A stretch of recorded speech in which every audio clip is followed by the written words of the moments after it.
What is going on, yo? Re-replace ako ng pressure tank. Butas na yung una eh. So ito, papalitan ko ng best tank. Stainless. Ito yung ilalagay ko sa ibaba. Ito yung magsisilbing drain nya para hindi na mahirapan magpaikot. Kaya nilagyan ko na lang ng valve para mas madali.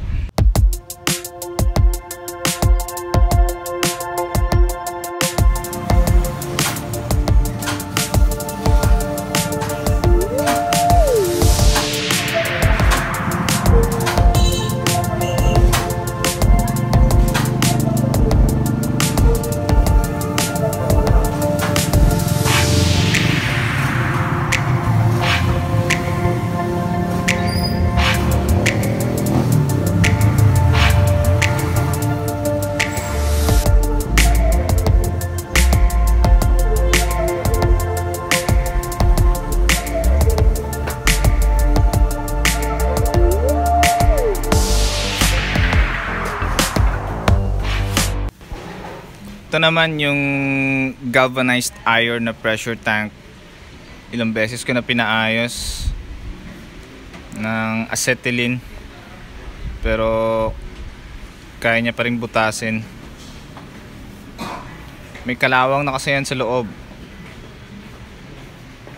kaya madali na siyang mabutas. So naiinis na ako, pinalitan ko na lang ng bago.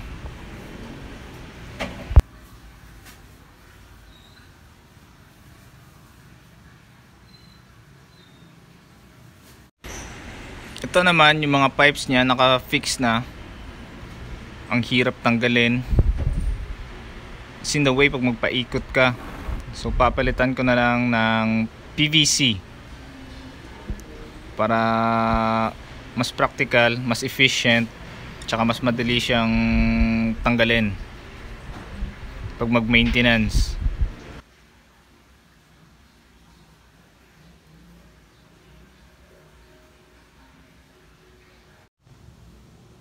And ito na yung bagong setup, yo. Pinalitan ko na to. Pinalitan na namin. Kasi hindi na pwede yung luma. Kasi naka-fix na siya. So ito na lang. And pinutol ko na siya. Hindi kasi pwede matanggal-tanggal eh.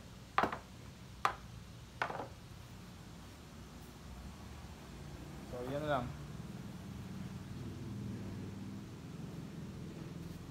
Testing ko na lang bukas.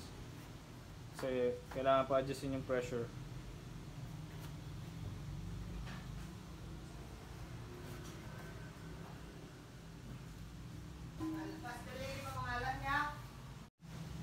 So bale, ito yung luma. Makikita mo naman ilang beses ka nang napaayos. Ilang inch ba to? O, tignan natin. Ito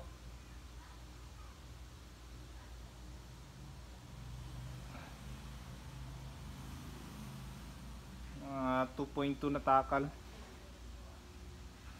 Kabutas pa rin. Dito may leakage pa rin.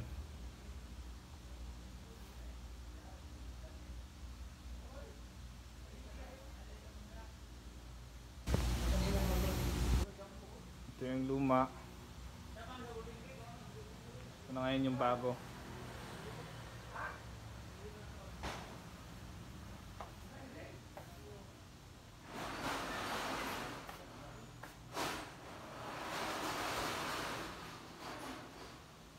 Yung bago niyang lining. Hindi na pwedeng luma kasi it gets in the way. Matatanggal ko siya pero hindi ko siya ma-install.